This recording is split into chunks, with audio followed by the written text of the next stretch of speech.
I'm looking forward to this presentation. Yeah, I understand it is going to show the city to be in good financial position. So we have that to look forward to. We will now proceed to our public hearing on the fiscal year 2023 City of Natchez budget. And so I will call now for a motion to move into a public hearing for the purposes of this discussion. I'll entertain that So motion. moved. Second. Motion made by Alderwoman Hall, seconded by Alderman Davis. Discussion on the motion. We will call for the question. We'll proceed to a vote. All in favor of the motion indicate by saying aye. Aye. All opposed, nay. Ayes have it. Motion carries. We are now in a public hearing. We are asking that public comments be limited to 3 minutes per person. When you come to address the board, please come and address at the microphone. State your name and your address for our records so that we can verify you're a citizen of Natchez, and we look forward to your input. This is for the purpose of getting public input as we deliberate the budget for Natchez. The Board of Aldermen did have a workshop meeting this morning. We will have this meeting now, and then final deliberations and a finalized budget will be presented at the next regular board meeting. So the floor is open. Mr. Mayor, Yes, I just want Alderwoman to ask, Irving. did everyone get a copy that's sitting in the audience tonight? Did you all get a copy of the budget? Everyone, I mean, there's some over there sitting in the chair, I believe. So that way you would know how to formulate your questions if you have any. You can't speak on something you don't have in your hand. Should be, And the clerk is providing something for you to register your name and address when you come to speak, so we'll have it for the record. Should have had several copies of that because you didn't know how many to expect to come. You know, Yes. at least 20 copies should have been made. Well, we can answer specific questions. Certainly. Every year we go through this. I tell you, Anyone else? Aldermen already have a copy from the morning budget, so if we want to share some of these, we have plenty of those copies. Was this an amended budget here? Is this There amended were budget? some slight updates from this morning's discussion, but we can share up here if that is helpful for everyone in the audience.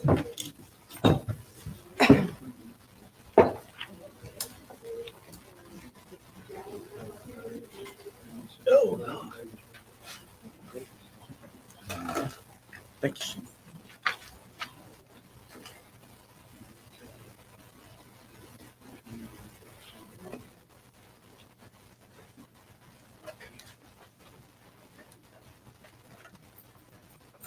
All right. While we're waiting, I will give some highlights. The budget that we are considering, we are attempting to take care of several things. Number one is stay within our means, budget within our expected revenue. The good news is that we do have a number of items rolling off this year that will result in a better cash flow position for the city.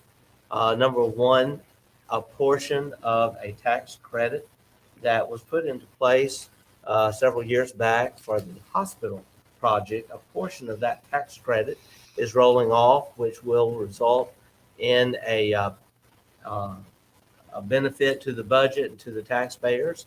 Without raising taxes, it will result in a significant increase in tax collections.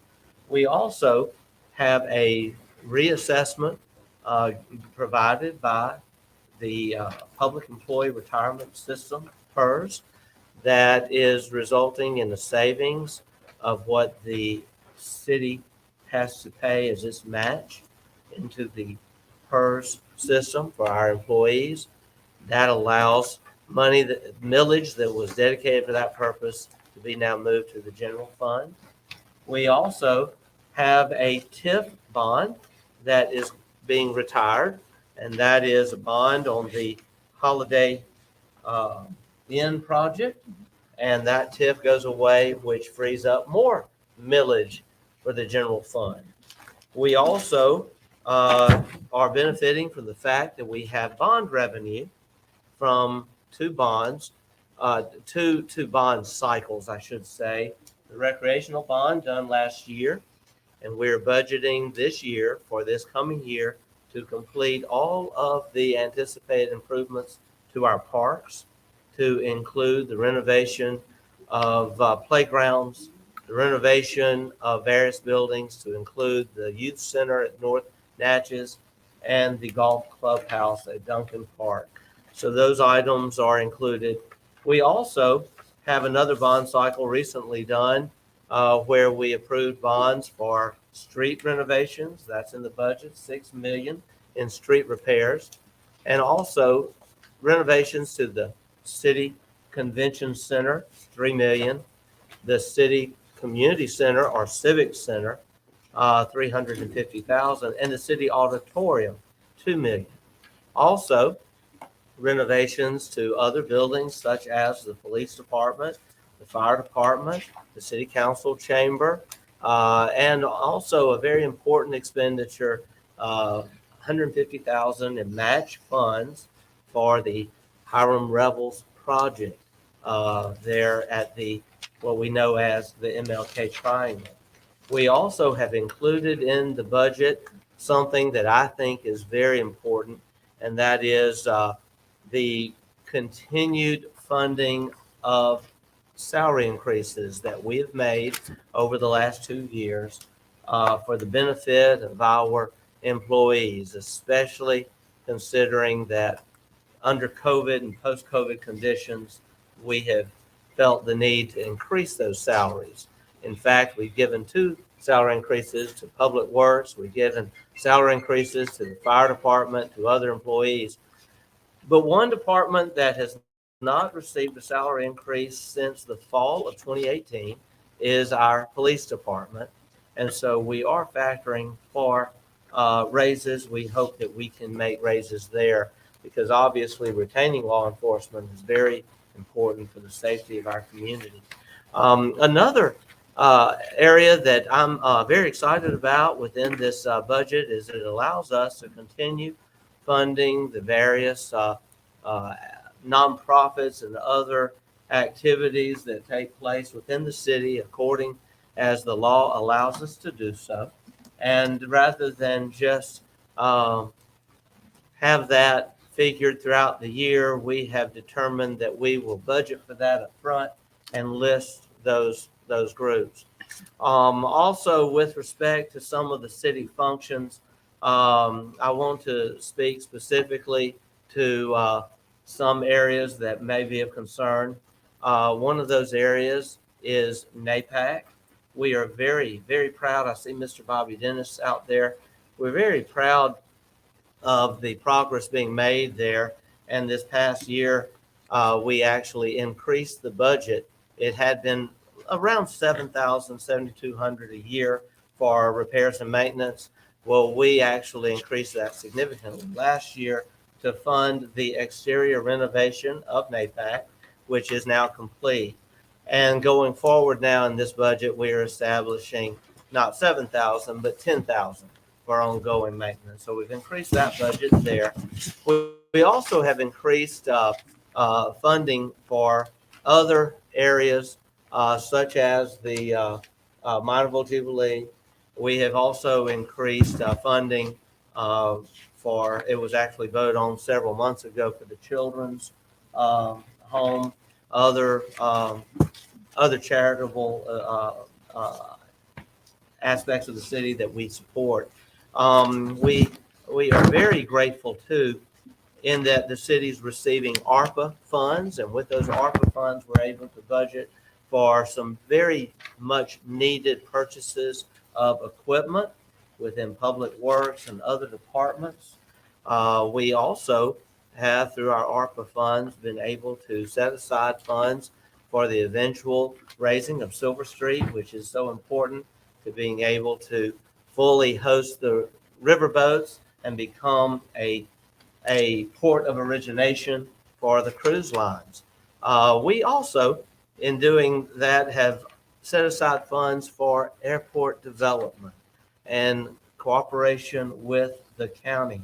And we are so grateful that commercial air service is soon to be returning to Natchez, and that's because of the partnership. And we have budgeted funds here for further development of air service at the airport. We also have budgeted here, and I think this is very significant when you start looking around the city at our streets. We all know that our streets are in need of repair, and I've already mentioned the 6 million in improvements. But we also are including in our ARPA funds enough funds to enter a partnership with the county for the full renovation of Morgantown Road within the city limits, and another section of that road that is within the county. That is a joint project, understanding that Morgantown Road is owned both by the city, a small portion at the very beginning, and the balance of the road in the county. Don't want to lead people to think that the entirety of Morgantown Road is being developed. The plans that have been brought to us provide about just less than a mile of improvements in the worst area. But I will tell you that it is our goal and in the budget to make sure that the entirety of the city portion, that's all that we can account for, is what's within the city, that will be repaired. Moving forward, I would like to state also that we're looking at a number of historic sites around the city and what the city can do. We value very much our African American history, and have for quite a while been working together with NAPAC on the purchase of signs that will now become a part of a self-guided African American history tour of our area, identifying 28 sites. And Mr. Bobby, thank you for your help on that. Those signs have been ordered, and we have funding for that through other sources, and also within this budget, we have brought in help from the Historic Natchez Foundation and also Visit Natchez for that. And we're hoping at the end of the fall, we'll be able to proceed with that sign project. There are no number of other items, but I have to say this. About 2 years ago, when we came in, the Department of Recreation was no longer in existence as it had been known many years ago, and was more of a part-time endeavor in partnership with the county. The city decided to resurrect our own Department of Parks and Recreation and hire a full-time director. And that department is now fully funded, enough funds for the payroll, for the staff, for the supplies, and the ongoing matters that pertain to our citizens, especially our children. I think you can always look at a person's checkbook to see where their priorities are. And in the past, the priorities didn't seem to align with our children. But I can assure you they do now. That's just an overview. We can go deeper as much as you'd like. Madam Clerk, would you like to add anything to it? You're the one who's been working so hard on this for some time with all of our department directors and with input from our aldermen. And I think you pretty much hit on everything, any real significance and any changes or, projects that we're trying to move forward and taking care of. I will say real quick, you had said, about all of the bond monies. Actually, those funds will be new funds set up, and they are not listed on the spreadsheet tonight. Okay. But they, in the process of setting those new funds up so that it will be definitely included before it's adopted. All right, thank you. Thank you. I do also want to answer to some concerns that were voiced here in the workshop this morning, and that was with the pertaining to math.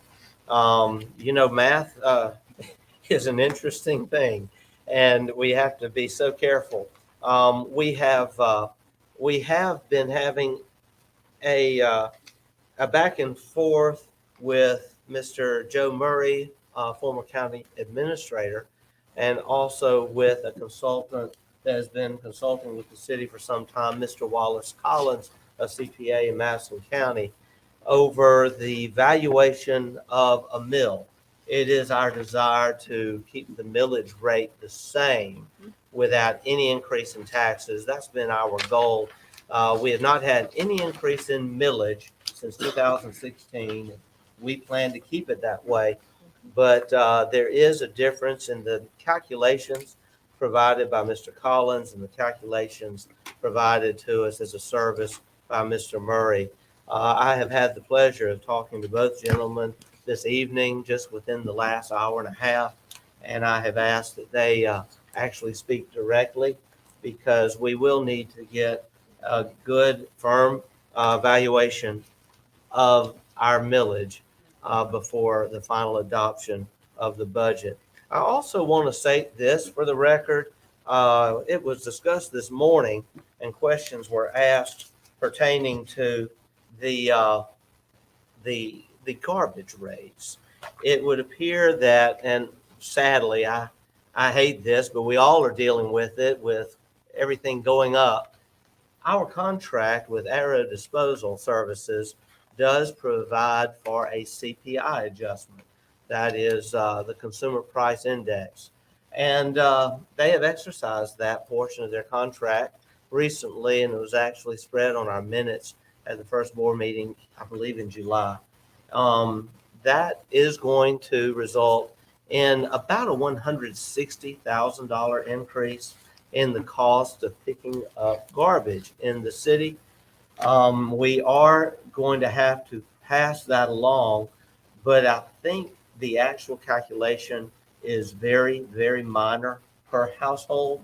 Madam Clerk, do you have that in front of you? Well, it's fresh on my mind.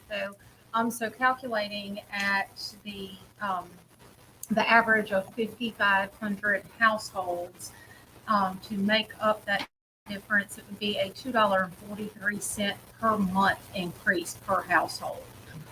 So we would still have the $1 a month out of the fees going to the mosquito control. And then, let's see, I'll pull that up so I don't misquote. And $21.33 for garbage to bring it to $22.33 from the current $19.90.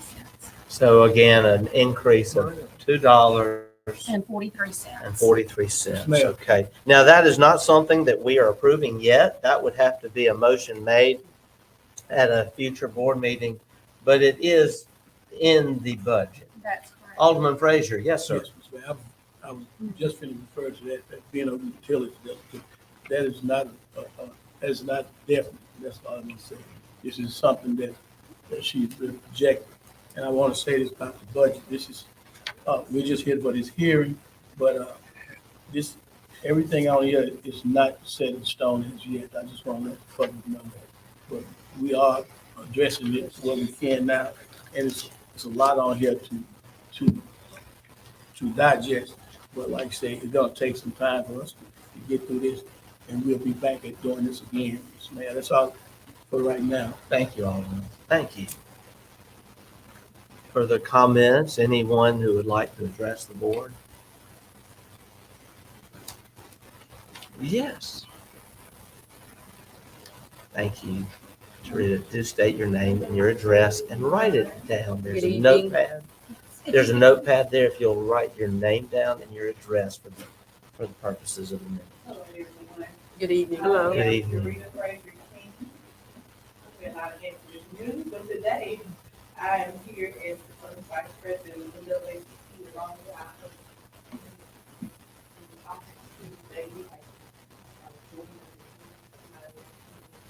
out to everyone. So what I'm looking at, if you don't mind. Just to the board, yeah. We came in June to make a presentation to the board about the unfinished agenda has worked diligently to gather information related to the citizens and property here in That's Natchez counting. County. We have been working and developed a document, and we feel that it should be, and we're asking that it could be adopted by the city and the mayor and the board in our current leadership. We began the process of bringing much needed relief to bring the process of bringing much relief to your constituents. The initial document was presented to the mayor and the board of aldermen in December of 2021.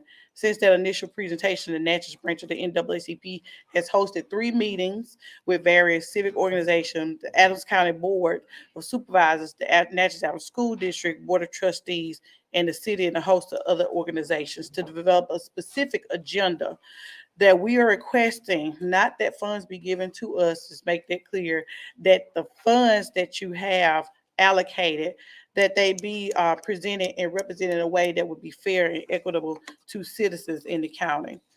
We would like to address areas such as blighted communities. We all know through the data and everything that when we have communities and properties that are pleasing to the eye, that does cut down on crime and other things here in the city, in our neighborhoods. We gathered this information from the Allison, Mississippi Poverty Reports.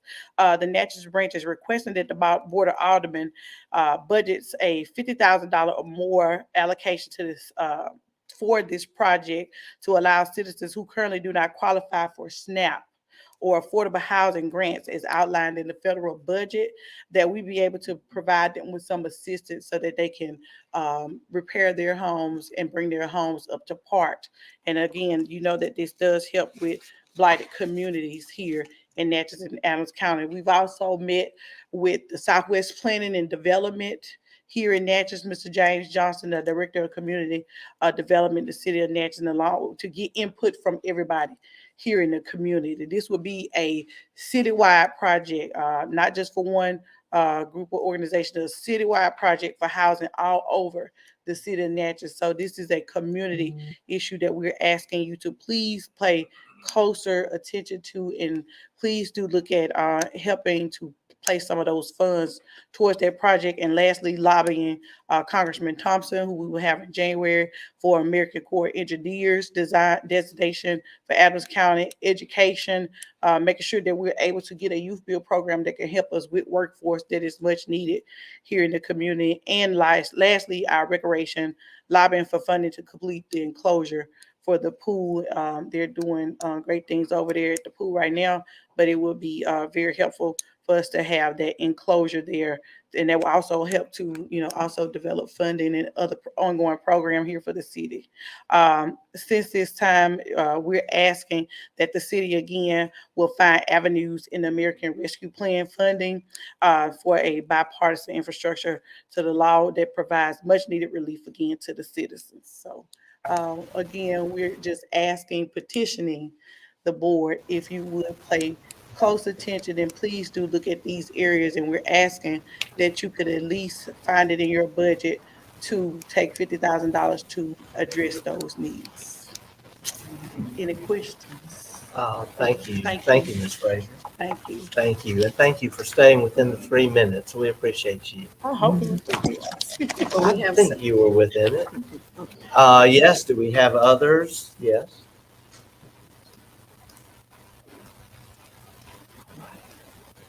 That's Ms. King, that's not Ms. Frank. That's right. Good evening, board. My name is Emma Rose Collins Jackson, and I was one of the writers of this paper that we presented to you all back in December. And to my knowledge, we did not hear from you, so I don't know, maybe I was not informed. But I'm here to plead with you to take some considerations to listen to and revisit some of the things that we're asking for. And I would like to speak primarily because I worked with the blighted housing situation. And once before I worked with Mr. Johnson, I'm a commissioner with the city planning board, and I worked with James on blighted housing. And we were supposed to have a grant written, and we thought everything had gone as was needed. However, some kind of way it didn't get submitted in time, so we missed the deadline. So I'm asking you to please don't fail us like we were failed the last time, because I'm from a community, the Minorville community, and I had to fight for it.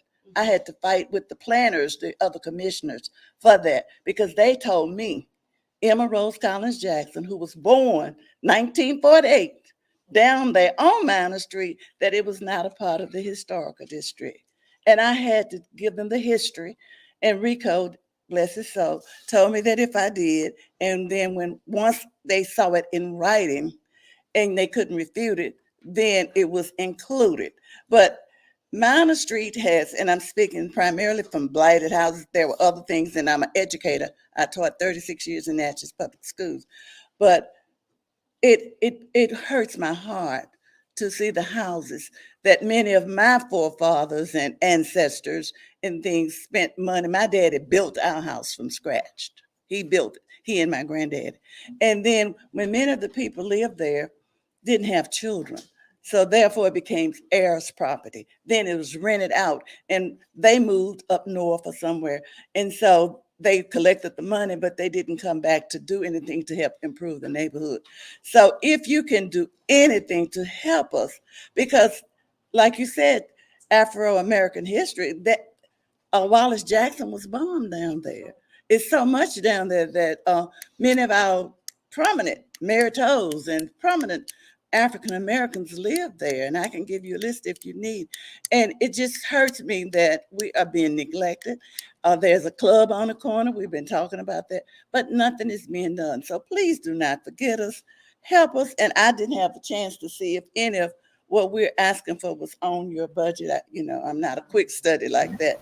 But before you finalize, Mr. Mayor and Board, please consider some of the things, the youth bill, which would be great for the school. And again, I will re-emphasize, we're not asking for money.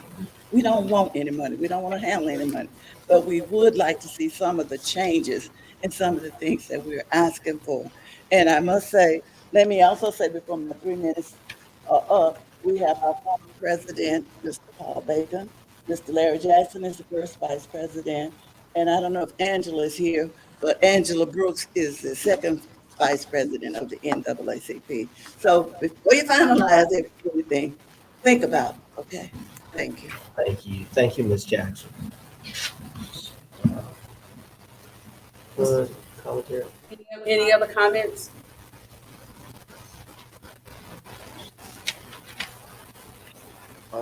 My name is Ben Tucker, and I live at 4 Quitman Road. Excuse me, Mr. Mayor, can everybody sign in? Mr. Tucker, would you sign the sheet there? Ms. Jackson, did you sign that sheet? We'll need the information for our minutes. Did I sign? I may have taken it. That's all right. Oh.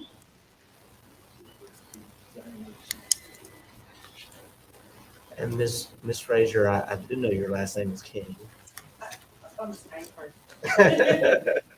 You just forgot. She'll always be afraid. That's all right.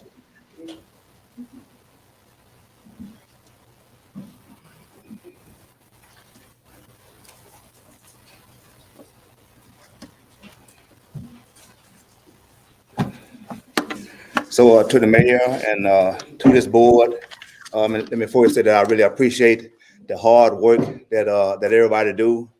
A lot of times in your position, if you do it this way, you can be wrong, and if you do it that way, you're gonna be wrong. So you got a really tough job, but again, we appreciate the hard work that you do. You know, poverty is a big deal. I meant to say, it's a big deal.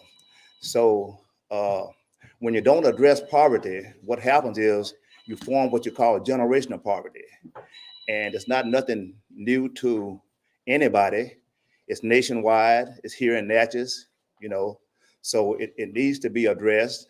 And because it is so big, it takes a lot of effort, a lot of somebody that really have the will to make a difference. So hopefully here in Natchez, with some changes that have come through different acts and laws that we've discussed already, that we can take some of this money and try to make a difference. I'll give you an example of one example, and this is a lady that's in my church. She called me and she said, I want you to come over, I'm having some electrical problems. So, of course, I'm not an electrician, but I went on over and we got to talking. Come to find out, this lady, she had a hole in her floor, a hole in her roof. Her son had just passed from COVID. And this is just one case. There are so many cases around here where people are really living in conditions where they should be living. Not in, the United States, this is the greatest nation in the history of the world. So why do we have poverty? We spend money on all kind of stuff, bank bailouts, all kind of stuff, which is important. But poverty is also important. So I really feel that we can do a better job. We have to do a better job. And I'm just going to read it right quick, if I can get it back to where I was at. I say poverty is about not having enough money to meet basic needs, including food, clothing, and shelter. However, poverty is much more than just not having enough money. The World Bank Organization describes poverty in this way. Poverty is hunger, poverty is lack of shelter. And we have so many people around us. And I use the analogy, sometimes I say, if you don't have a dog in the fight, you don't really care what dog wins. You know what I'm saying? But when everybody succeeds, can succeed, we all can succeed. So again, I think we need to, I think we can do better, and we got to do better, because I think, from my observation, I'm 70 years of age, and from my observation, I've found that most people are generally good, and most people care about other people. And so that's what we got to put emphasis on, and stop just considering ourselves and our friends, and let's go and get this thing happen, make this thing happen, and we can do this. Thank you. Thank you, Mr. Tucker. Very, very kind. We appreciate you. Other I Other have something. comments? If no one else has a comment, I do have something I would like to read. Okay, she does. Yes, well, we do have someone, Okay. Alderwoman. We'll make sure everyone who wanted to make comment has comment, and then we'll go back into our regular session. That's what we'll do.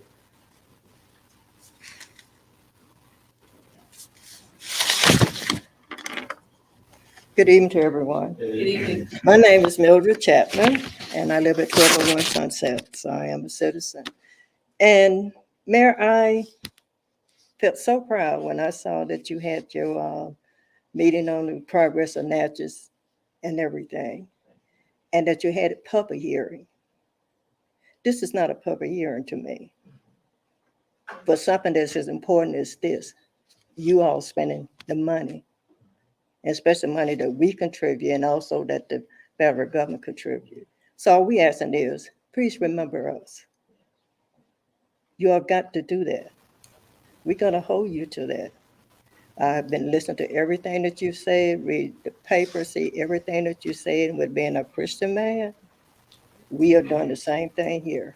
We need what you want for the city north side of Natchez, and that's what we want in the areas that we are seeing. I drive down Arlington Street, I'm going to work and see if those places are gonna get fixed up. They're in the right part of town. But I also want to see about when I go to the other side of town, if you are gonna remember that, because you really need to do that. Thank you. Thank you, Ms. Chapman. Wow. Thank you very much. Thank you. Good afternoon. Good afternoon. Mayor, I'm always impressed with your knowledge and how you can remember so much, We've had this opportunity to meet with you several times, and so therefore I know that you know the problem down on Minor Street. My name is Georgia Collins Oliver, and of course my husband wanted to be here tonight, and we were coming out of the house to get here, and it's not easy to do that anymore. He's having some problems. But anyway, one of his best friends came in, and they decided they would stop and eat the dinner that Mrs. Newsom had fixed for us all. So I came down. But I will say I agree Give with him what, our best. I'm sorry. Please give Mr. Oliver our best. I definitely will. I will say that I agree with all the comments that have been made. Unfortunately, I was so very busy today, I didn't get a chance to look over the material, but we are hoping that you will be able to find some way to help us. You know the problem on Minor Street, and it seems as though it's getting worse. We have done all we have known how to do. We have come with I've always said, I don't understand how we can't get anything. When I say we, I'm not talking color. I'm speaking in terms of Minor Street, because I've seen so many other people that I know who are friends of mine. They have gotten things done. And I say, well, I don't know. We just don't have any clout, I guess. But hopefully we will be able, because we know you and we know that you're a fair person. And as I look at this group of people, I have taught some of them, Susan, Sarah, I'm sorry, Carter, and I believe the editor down here, whom I have not seen, but I have talked to. I taught Brian, is that correct? And I've known them all. And I just hope that you all will help us, because we have tried. I'm saying, especially my family and I, we have really tried. And I will tell you about the house that my dad built. My dad built the house, and my mother said that if he had put a marble on it, it would have gone straight down, you know. So the point of it is, he did it himself, but we never had a house note. So that was an advantage for our family. But anyway, thank you for listening to us, and hopefully you will be able to help us. Thank you. Thank you. Thank you. Oh, I forgot the sign. Okay, what I do?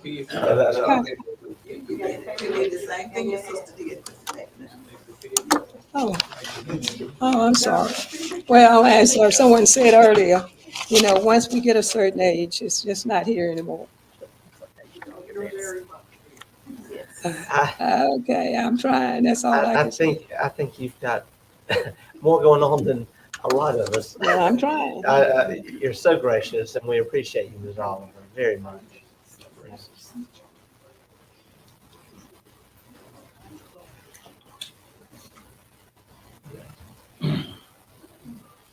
Further comments from the public?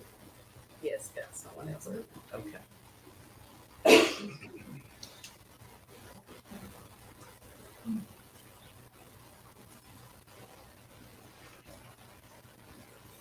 Good evening, everyone. Good evening. Mayor and Board of Aldermen. I'm Sign Thelma in. Newsom. Signing. I will. I'm Thelma Newsom, and I'm here just as a citizen, but as a member of the Coalition of 100 Black Women, Southwest Mississippi chapter. And I know our president has been before you or spoken to the mayor at least on several occasions about the building that we had been using. And right now, we're not able to be in it because of the conditions of that building. And I don't know exactly what the city is planning to do about it. I didn't see anything in the budget that has been allocated for it. But I too would like to ask that that building be remembered. It is a part in the historic district. We're now doing or planning to do some tours of the St. Catherine Street area. And that building is one of those that we definitely want to feature in when we're doing that tour. So I'm here asking, when you start doing your projects, if you will please consider doing something with that building. One, so we can have it to showcase, and two, so that we can get back in it and have our meetings. Thank you. Thank you, Ms. Newsom. Thank you so much.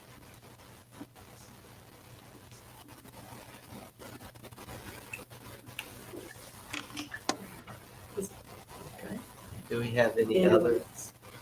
Any other comments? Any other comments? Mr. Bacon, it's good to see you, by the way. In a while. Well, hearing no other comments, I will entertain a motion to adjourn the public hearing. Second. Okay, motion made by Alderwoman Smith, seconded by Alderman Davis. We'll ask for discussion. Yes. Yes, Alderman Frazier. I would just like to say, I appreciate everyone for coming here, and especially your concerns on what you need, what we need in the community. All your comments was very well taken. And also, I would like to say, I'm kind of like disappointed, because I was looking for more people than this to request more for what you need. I was looking for more organization, because what we do this budget here, we take down the request when people's come in and accidentally put it on. But it was, like I say, I was black. You had to come, you got to come before the board to get a request in order to get some allocation for funds or whatever you need. So, as I said, I wish more people was here, but I'm glad that y'all came and express your needs and concerns that we need in the community. And I would like to say, I see some very, very, I want to say some very high standing people in the community now. I'm just glad to see Ms. Jackson and all the members of the NAACP. And I see some of the young ladies from the Delta Sigma Theta here. Thought maybe they was gonna come up and ask for something, but they didn't. So I appreciate everyone for being here. Thank you. Thank you all. Yes, Alderwoman Irving. Thank you, Mr. Mayor. We do have another nonprofit that's here that given a proposal. They didn't come on the public hearing to speak with Mr. Bobby. Dennis is sitting right there. He did give us a proposal, and at that time, that was your time to come, to the podium. But I want to read something pertaining to the Natchez Democrat, and this is by the editorial board. And it says Natchez NAACP deserves praise. The Natchez branch of the NAACP deserves praise for its work and lobbying efforts to ensure no Natchez citizen is left without proper housing as well as work and educational opportunities. What's more, the branch wants to make sure another pair of school buildings, Robert Lewis and Fraser, are not left empty to attract vandals to neighborhoods. The NAACP has for a long time been at work to make sure every Natchez citizen has equal opportunities. Their efforts were shown in December and again recently when the president of the branch, Joyce Arsenault Mathis, addressed each elected leaders about their well-thought action plan, and how they can support it. Poverty in Natchez and the gap between the social groups didn't happen overnight, and it takes time to address it. However, the Natchez NAACP has displayed an outstanding effort to see that officials do not kick the issues down the road any longer. They started at least 3 different presentations, each to the school board of Aldermen, and the Board of Supervisors about Alice report and how it applies to people in Adams County. Alice referred to a specific group of people who are access limited, income constrained, and employed, according to UnitedForAlice.org. These are people who Mathis say fall in the cracks in federal programs by making too much money to be eligible for help from federal programs, but not enough to fulfill important needs such as proper housing and health care. Mathis wants local leaders to step up to the plate and include within their budgets at least $50,000 sum to help fill in the gap and expand upon the Federal Home Loan Bank of Dallas Special Needs Assistance Program, also called SNAP, which they are already participating in. The NAACP hasn't stopped with local leaders, but has also taken their lobbying effort to Jackson and Washington, D.C. We're hopeful that our local, state, and federal leaders will listen. Far too long, we've seen and heard issues of dilapidated houses, unemployment, and lack of property train locals to fill jobs. It's time we all take a page out of the NAACP book and say enough is enough. Get loud enough to be heard and call on those we elect to take action. And so tonight, I want to call on this board to take action. I also want to begin by stating, this is from the editorial board, and we have one of our editors, head editor, Mrs. Jan Griffey. I just want to say thank you for writing that editorial on Natchez NAACP deserves praise. At this time, I want to ask the board, you've heard the concerns, that we take a vote tonight. I'm asking this board, let's take a vote. You've heard their concerns, and let's do this at this time. So I want to make a motion. I'm sorry. We have a motion pending, and that is to adjourn the public hearing. Also, I must tell you that being that this is a special call meeting, we can only entertain motions pertaining to items that are already on the agenda. This is a public hearing. We don't entertain motions. Mr. Callaway? Can you explain that then, May. Ms. Calloway? Why we can't? I mean, Or? Right, for which part? for now to make a motion that we, since the information has been presented to us at this time. Can we Is it entertain because the we, motion? is it, I don't think in a special call, if we were in a regular meeting, we might, but in a special call meeting, Mayor, I think we're constrained to what's in the agenda. It's a short notice meeting and it's Okay. public on notice. Okay, Yes, ma'am. we will have another meeting though next Tuesday. But at this time, I'm going to have to ask, we need to dispense with the motion currently on the floor, which is to adjourn the public Call for the hearing. question. Second. Okay, the motion has been made and properly seconded. As far as this, the call for the question, we'll proceed to a vote. All in favor of the motion indicate by saying aye. Aye. All opposed, nay. The ayes have it, motion carries. The public hearing is now adjourned.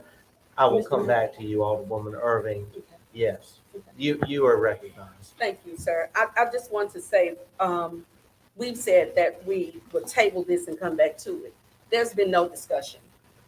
There's been no discussion on this. I asked earlier today, because I did not see it in our proposed budget that we had, that those two proposals that we received, we didn't address any of those as far as making an amendment to add them part of our budget. We have not. And so at our next meeting, which will be September the 13th, I would like this board to strongly consider adding the $50,000 to our budget from our opera funds. Also, take in consideration NAPAC. They had given us a proposal as well. And with those funds, that's what they're for. They're to go toward underserved communities. And I want to thank you for giving me this opportunity to share that information. Mayor. Mr. Mayor. Thank you. Alderwoman Yes, I Hall. would like to thank the group who came to discuss with us tonight also. But I do not appreciate anyone saying that whether we give money or not, we will be remembered for that. We are here as public servants for the entire municipality of Natchez. And having said that, this discussion was brought up this morning in our workshop this morning on this budget. And the mayor stated at that time that he is in communication with Home Bank for a grant. Mississippi Home Court. I'm sorry, Mississippi Home Court, for a grant on this. We do have a SNAP program. We're very proud of our SNAP program, but we are working on a grant for this as well. Thank you. And you can add to that if you need. And I can say everything that has been shared today in the public hearing will be given consideration. And we really appreciate the spirit in which it has been brought. You all have been very kind. And I appreciate your love for Natchez and your concern for various areas of our city. And I'm very, very touched by your concern for our historic areas and what you brought forward with regard to Minor Street. Minor Street is definitely a historic area in so many ways. And I look forward to meeting with you more one-on-one and having a group discussion. I will say this, the city does have, as you will see in a moment, we have healthy cash reserves. We also have not fully budgeted for all of the ARP funds that have been given. The city, as things continue, can always do the items it chooses to do. But our goal right now is to get a budget and get it balanced, because by law, we have to get that done. We have to get it approved. But with regard to Alice, I have seen some very good issues brought forth during that discussion, and I do applaud you, members of the NAACP, for bringing this to our attention. We have, over the past couple months, also found that there is another program available to the city of Natchez that would not involve the expenditure of any city funds, but as Alderwoman Hall alluded to, it would actually bring grant funds to the city, to the Mississippi Home Court. So we are looking into that as well. I will say that we are committed to continuing the SNAP program. And over the years, the city has been able to assist homeowners in our area, needy homeowners, with over $1 million in improvements. In fact, right at 150,000 just over the last 2 years. We hope to continue that. Our goal is to continue about 75,000 to 80,000 a year in those projects. Now, of course, those do apply to the neediest of our individuals, and we realize that there are some who are above the threshold and do not apply. And so that's why we will consider Alice, but we also are looking into the Mississippi Home Court funds. Obviously, if we can get funds that are a true grant and don't require us to spend city funds, that's a win-win. I do want to say this too with regard to beautification of all of our areas. One thing I'm excited about in this budget is that for now the third year in a row, we will be dedicating $20,000 to the annual cleanup of Dr. Martin Luther King Jr. Street from one end to the other. This is something we began in the budget that we came into our first year in office. It was done. It was actually started on the occasion of Dr. King's birthday in 2021. It was done again this year on the occasion of his birthday in 2022, and it will be done again next year. I also want to say with regard to our African American history, I am so proud of NAPAC, and I value what's happening there. I'm very excited about the renovation that took place this past year, the exterior, the new banners. It looks so good, and it needs to, because we're welcoming a record number of visitors. We look forward to some other items. We are applying for a grant, and Mr. Bobby knows this. We had hoped we would have it right now. It's being put off, I'm told, till the spring, but it will allow for the improvement of lighting in the NAPAC Museum. But then also, as I alluded to earlier, we will soon have those 28 signs that will go toward our dedication of the NAPAC Self-Guided History Tour. I also want to say this. We have put aside money for blighted housing, and we have also been addressing the issue of how blighted properties that are in neighborhoods throughout our community. And through our efforts over the last 2 years, we have either directly or indirectly brought about the demolition of over 40 of those properties. And that will continue. We have rededicated to the area of code enforcement to the point that we will soon hire a new officer, a certified police officer dedicated to the area of code enforcement. And also, let me just share this because we could talk all night, but I am so excited that just recently we received notice that our application for landmark status for the youth center at North Natchez was headed for approval. Yes. It had been proposed early on by some in city government that we just tear down the youth center, that it had seen its day. And Alderwoman Hall, I want to thank you for recognizing the historic significance of that building. That if you look back in time, there is a time when that was the only community center available to the citizens of color here in Natchez. And it is a historic site. And even though we've taken some heat for this, we have dedicated serious funds, well over $700,000, for the complete renovation of that building.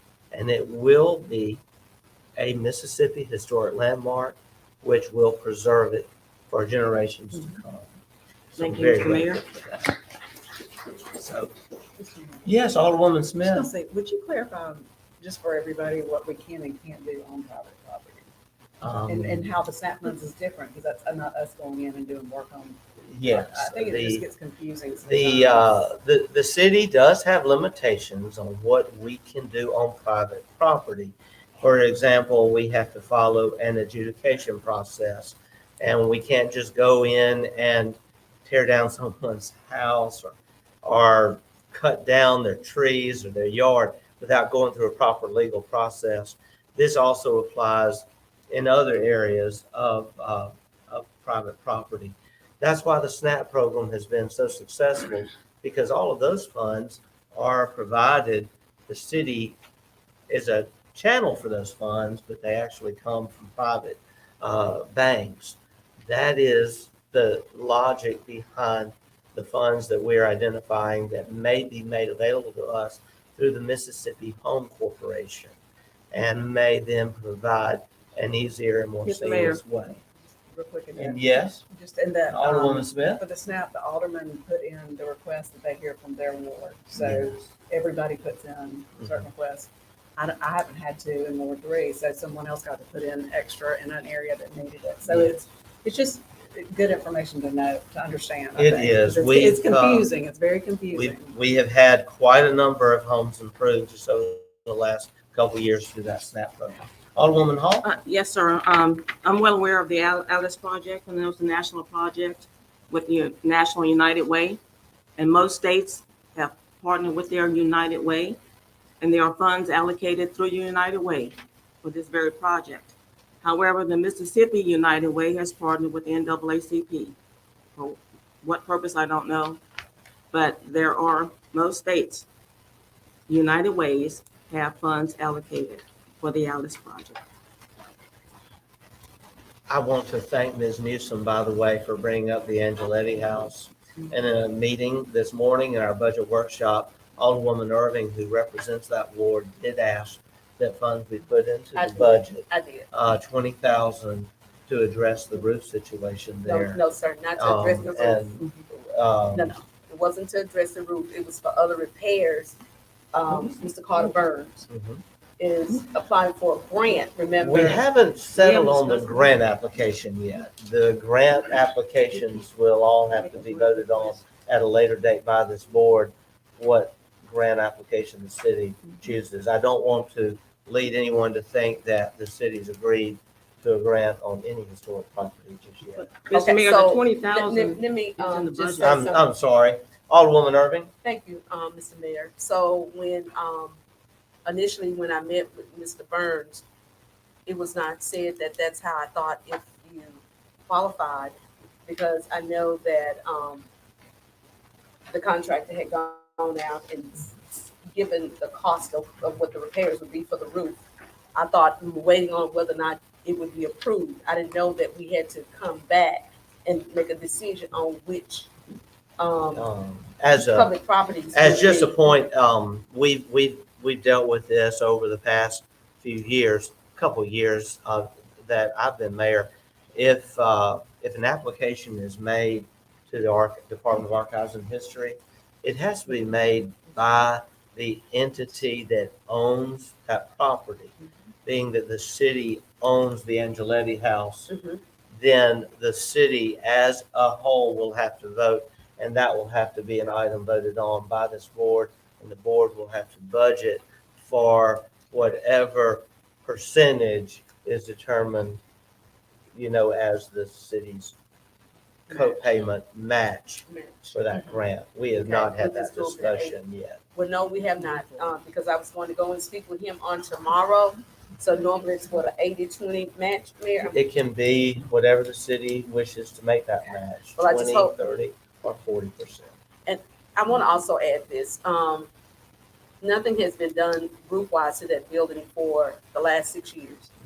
And as long as it sits there and nothing's being done, not even a tarp over it, then the building is going to continue to deteriorate. Yes. And so we're seeing that from the inside to the exterior of that building as well. So I'm hoping this board does consider Okay.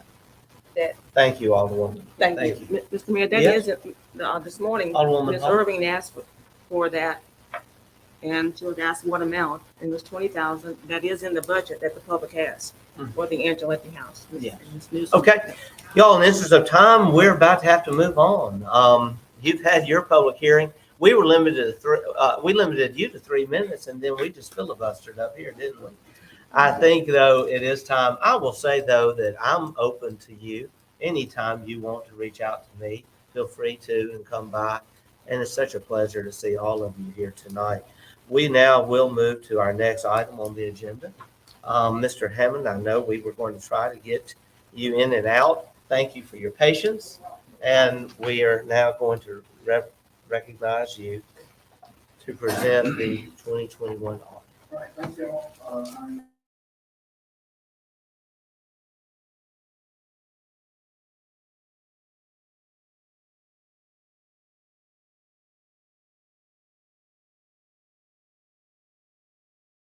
Keep it out in 2021.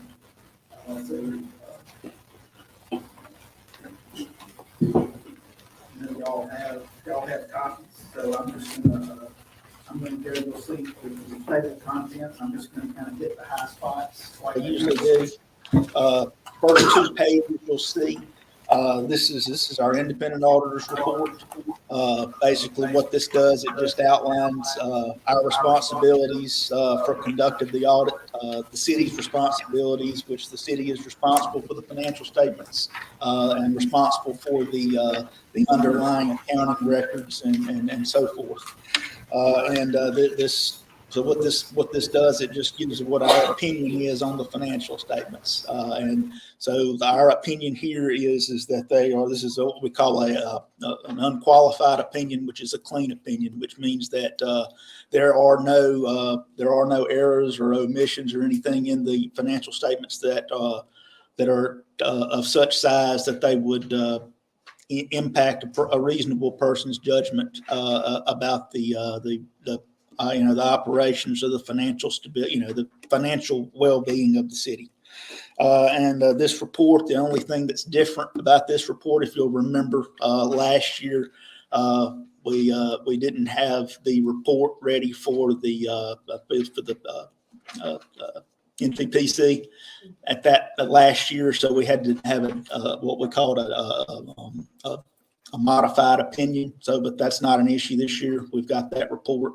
Those financials are included in these financial statements, so that's not an issue this year.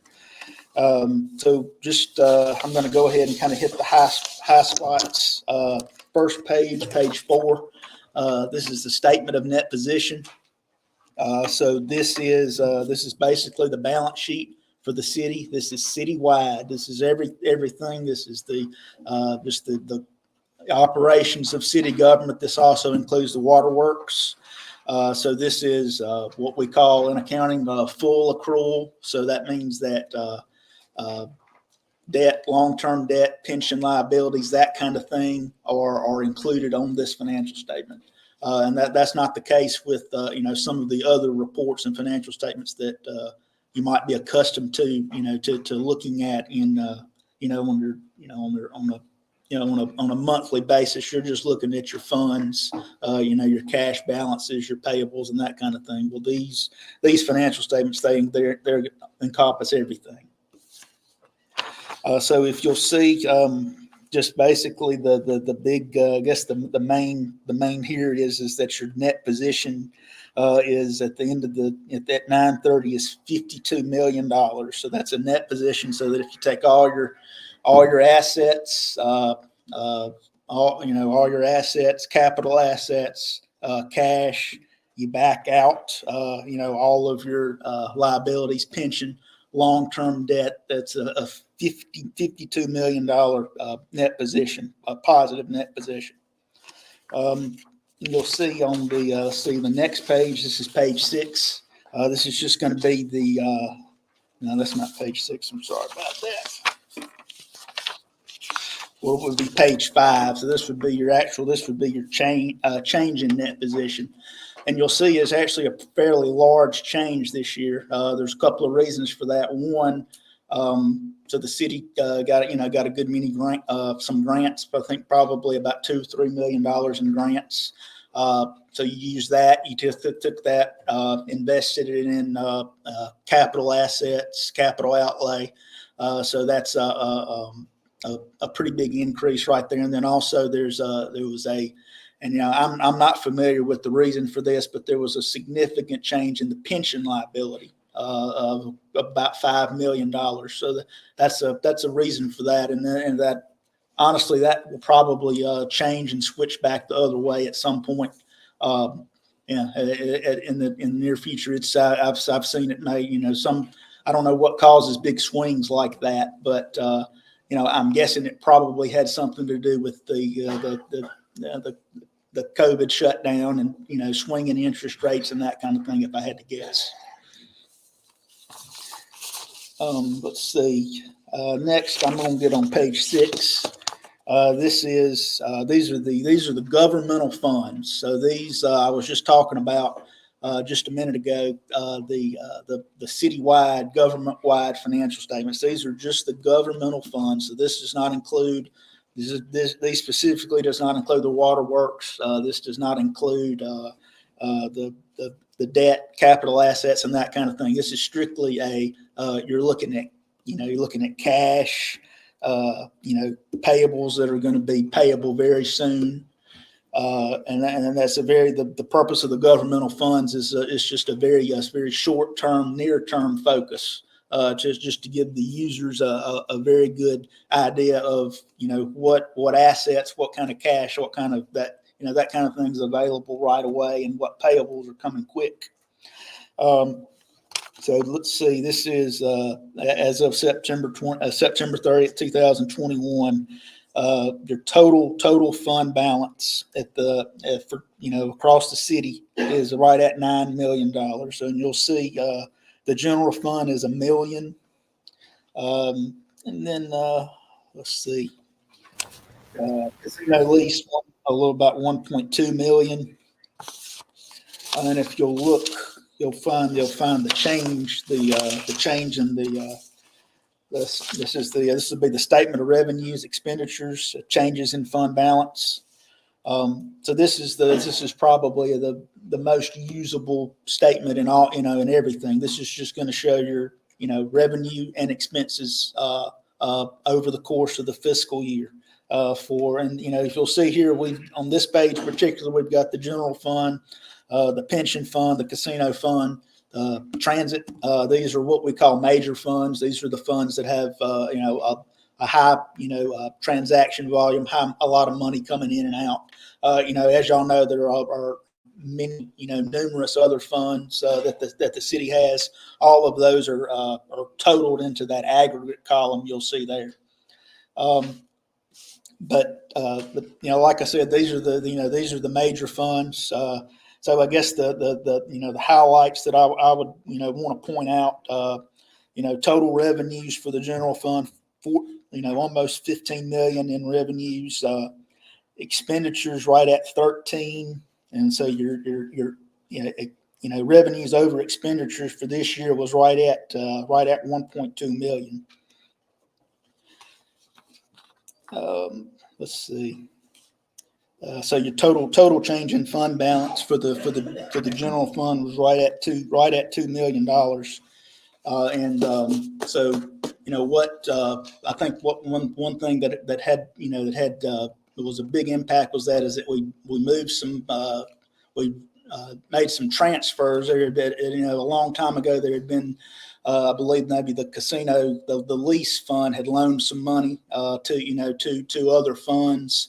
Well, we got those off the books, and so that the general fund doesn't owe that to the casino lease fund anymore. So that's one of the reasons for a big change in the fund balance. Let's see. What else? The only other thing I think I'm going to go over will be the findings. And then in the very back, I've got a couple of internal control reports. Those are, one's the compliance report. That is the single audit report. The city gets a good bit of federal money on an annual basis. Any entity, any city spends $750,000 or more in a year, you have to have what's called a single audit. So that you'll see that compliance report right there.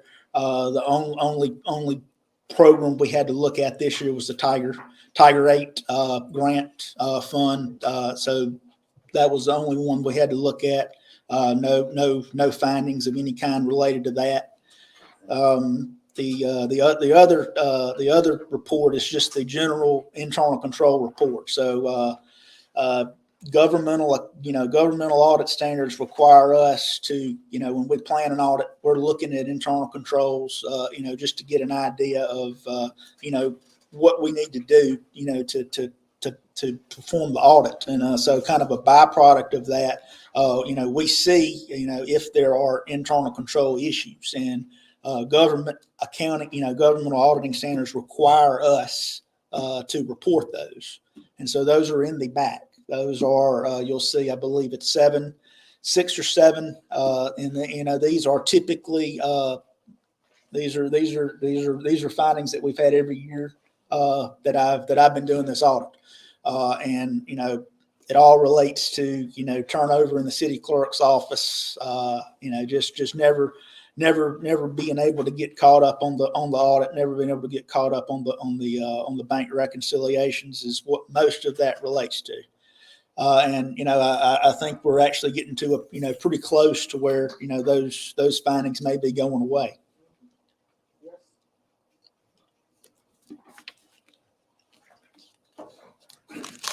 Let's start at page 89 or 90. Where does that actually start?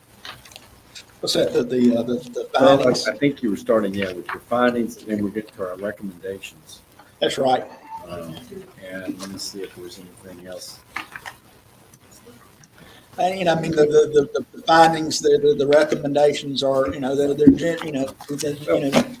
makes an effort to implement them, and I think we're getting there. We're at gradually.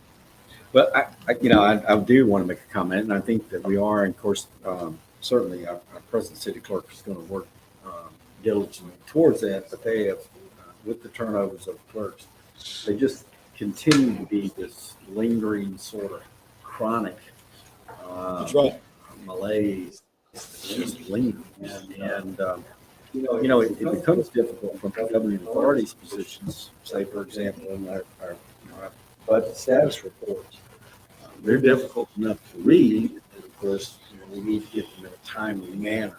And fortunately, and I've said this before, that a lot of the efforts that this board has done is the things that were 2 years ago. That's right. And the things that we do today, we don't know until you audited 2 years from now. So it really begs the question that if you stay the straight and narrow and you do the day-to-day things that you are instructed to do, then you can get there. So I do look forward to that. I think we'll continue to, calling you to maybe and not just always at the end of the year. Right. If it would be like a wellness check somewhere in the middle of that, saying, hey, you need to come in. You're not taking your medicine like you're supposed to, and you didn't exercise and do all the things that you need to do. But I am encouraged by the improvement in the net position. And that for me is always a complicated thing, but it is a moving target. But it at least tells me that we're above waterline, if you want to look at it that way, as opposed to being underwater. Yeah, it's certainly an improvement, and there are some anomalies in there. There's a bond, some bond proceeds that we got late, I think maybe July, somewhere in there, June, July of 2021, that are they're sitting in cash. So that's on the governmental fund level, that there's no offset liability. So there's also the I can't remember the name of the But the fact that you're taking that into account, Right. still looking at it Yes, as a it's positive still- position, yeah, it because is. it would be somewhat misleading if you looked at certain numbers and didn't take into account. So saying they are good, but you have to take into account as you just said, bond proceeds that have not been expended. That's right. However, you took it into account and still came in with a positive position. So I'm very pleased with that, and I think that's now the other thing, I wonder, can you guys get some binders or a big stapler next time? Yeah, I will.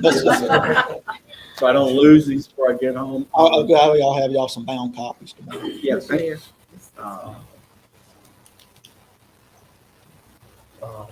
Alderwoman Hall? Yes, thank you, Mr. Yes, Hammond. ma'am. This is very encouraging, Yes, ma'am. and I think, as you alluded, we're all on the right track. Yes, yeah, I mean, the fact that, I mean, And you want to find that anywhere? the audits are due to the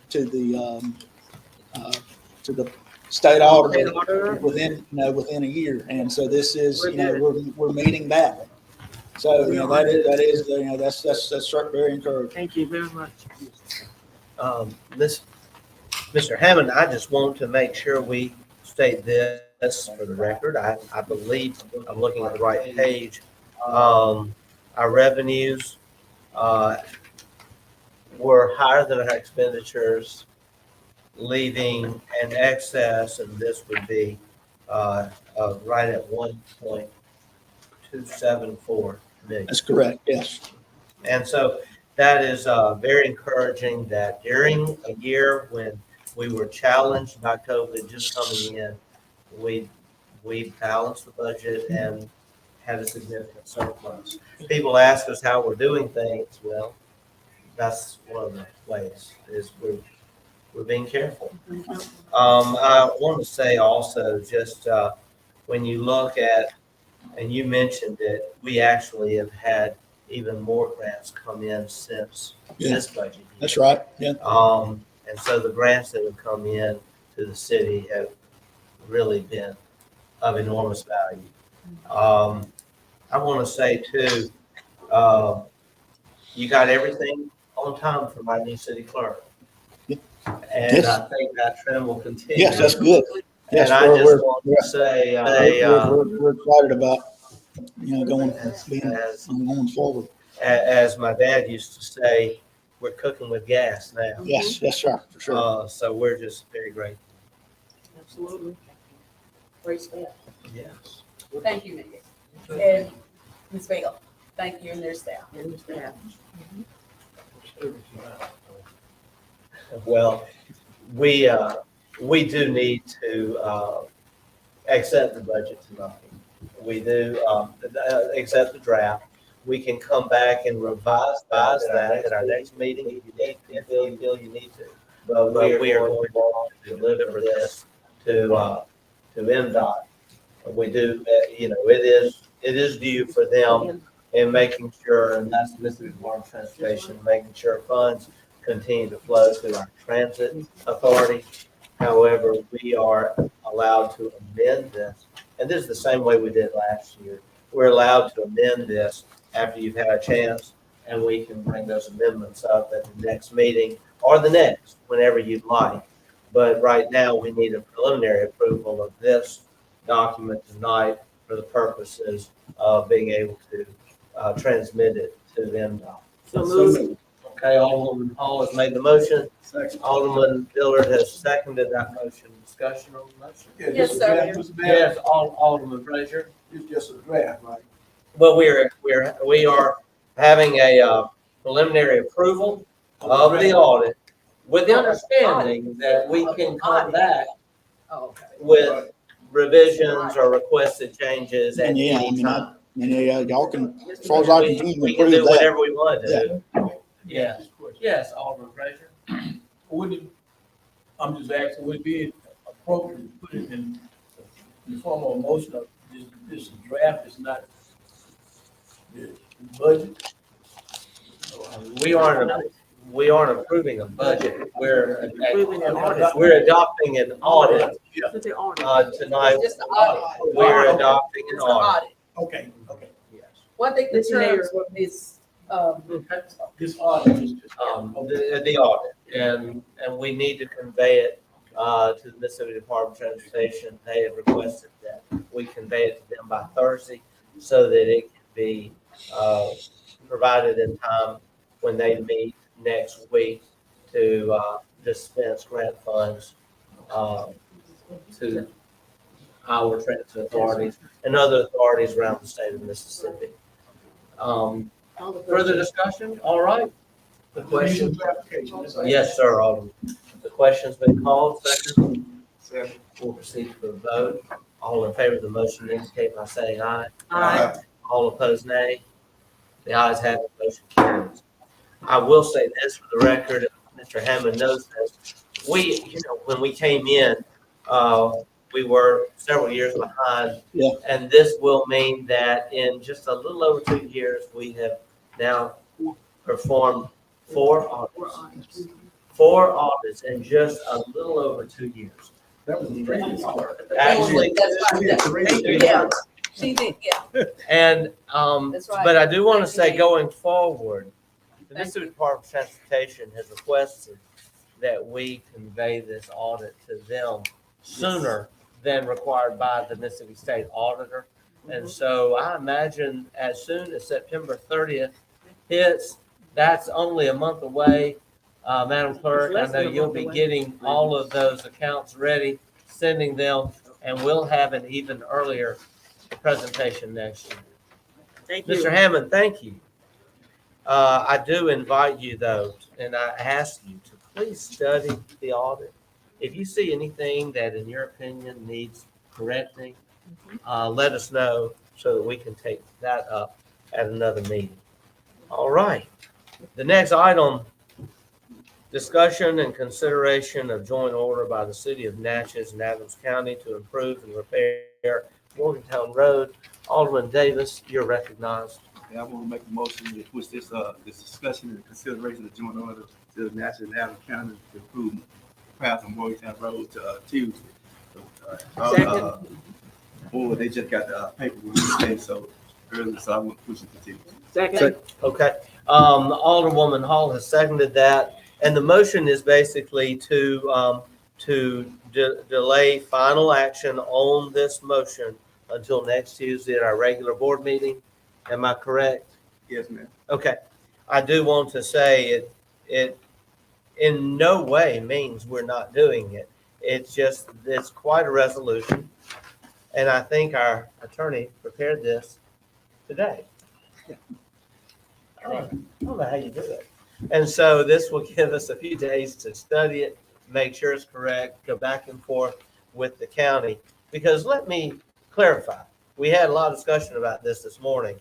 I don't want anyone to think that this is a county project or this is a city project. This is a joint project, and this will be done by resolution and agreement between the city of Natchez pertaining to the city's portion of the Morgantown Road repair and Adams County pertaining to the county's portion of the repair to Morgantown Road. I don't want anyone, though, to be misled to think that the entire Morgantown Road is being renovated. The funds and the plans all along have been to renovate that portion that is in the city limits. That is all that we have power to do within our city limits. There is then another section of Morgantown Road beyond that, about a half mile, that is in the county's jurisdiction. So it is a joint project. Have I explained that Yes, sir. correctly? The entire project is 0.9 miles. Okay, thank you. 0.9 miles. Yes. Alderman, I was just gonna say, the majority of that drainage issues are right there, that's part of the reason. It seems so extensively expensive. So anyway, that's part of the reason for that. we've determined the city's portion of the project is 40%. Those are the Correct. numbers we're working And with now. for that 9/10 of a mile, which is crazy, but Yeah. a lot of money. Yes, Alderman Fraser. Well, I'm glad that we discussing it because like I said, a lot of people in the county, United States County, a lot of people had the idea that they was going way on out, but since you explained it, they're just stopping at Red Lick Road, Morgantown and Red Lick Road. And that's what it's doing, like I said, we only have 40% and they have none. So I said, we're gonna do our obligation, they're gonna do their obligation. Thank you so much. We'll call for the question. Second. All right, we'll proceed to a vote. All in favor of the motion indicate by saying aye. Aye. All opposed, nay. The ayes have it, motion carries. Alderman Davis, we'll look to you next Tuesday to bring this motion back up for final consideration. The next item, a discussion and consideration of resolution of the City of Natchez authorizing an interlocal agreement regarding small community air service development program grant agreement between the Adams County Airport Commission and the Adams County Board of Supervisors. So moved. Motion has been made by Alderman Hall, seconded by Alderman Davis. I want to clarify what this means. As you know, the city and the county, working together, applied for a grant for small community air service development. We were successful in getting that grant. One of the very first times that an airport has gotten this grant on the first try. And I will say it again, we thank our congressional delegation, but in particular, we thank Senator Roger Wicker. He worked very hard to get this grant for us as ranking member of the Senate Commerce Committee. Now, this is only pledging $100,000. The city had also actually said we would dedicate $200,000. So this will leave $100,000, and then we have another $100,000 because the grant application actually was $300,000, 200 from the county, 100 from the city. So that 100 that we had pledged is still out there, and we believe we're going to need to pledge another 100 to it. Why? Because this grant pertains to service between Natchez and Dallas-Fort Worth. In order to also have service to New Orleans and Memphis, we are going to have to put more funds up for a loss mitigation account. In today's economy, a commercial carrier will not come to a community to start air service without there being established a loss mitigation account. So what this grant does is it provides that account for the purposes of travel between Natchez and Dallas. But we are going to look to, and we have included in our budget, these remaining funds needed to make sure we have service in New Orleans and Memphis. Did I explain that correctly? You did. Yeah, okay, I got a thumbs up. All right. Any further discussion on the motion? Second. Question's been called. We'll proceed to a vote. All in favor of the motion indicate by saying aye. Aye. All opposed, nay. The ayes have it. Motion carries. Well, yes, Mr. Callaway?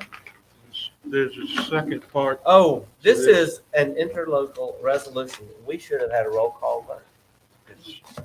I'm sorry, but I'm glad we remembered. Alderwoman Hall. Aye. Alderman Frazier. Alderwoman Smith. Aye. Alderwoman Irving. Aye. Alderman Davis. Aye. Alderman Dillard. Aye. The ayes have it. Motion carries. Still have another part. Yes, Mr. Callaway. And again, Mr. Mayor and the board, I apologize for giving y'all things at the last minute, but this is how we receive them and we try to keep progress moving. That was the resolution allowing for the interlocal agreement. Now we're going to enter into the resolution authorizing the funding and the grant, which is the second part. The other resolution that was given to you. We have discussed these in great detail throughout many meetings. These are the formal paperwork, just to get this moved. Okay, what's the pleasure? All right, Alderwoman Smith has made the motion. Alderwoman Hall has seconded it. Discussion on the motion. We'll call for the question. We'll proceed to a vote. Alderwoman Hall. Aye. Alderman Frazier. Alderwoman Smith. Aye. Alderwoman Irving. Aye. Alderman Davis. Aye. Alderman Dillard. Aye. The ayes have it. Motion carries. I will now entertain a motion to adjourn. So moved. Second. Motion made by Alderman Davis, seconded by Alderwoman Smith, and third by our friend, Ms. Griffey. It's been here as much as we have. Are there any opposed to that motion? Hearing none, motion passes. I thank everyone again. It's been a real pleasure.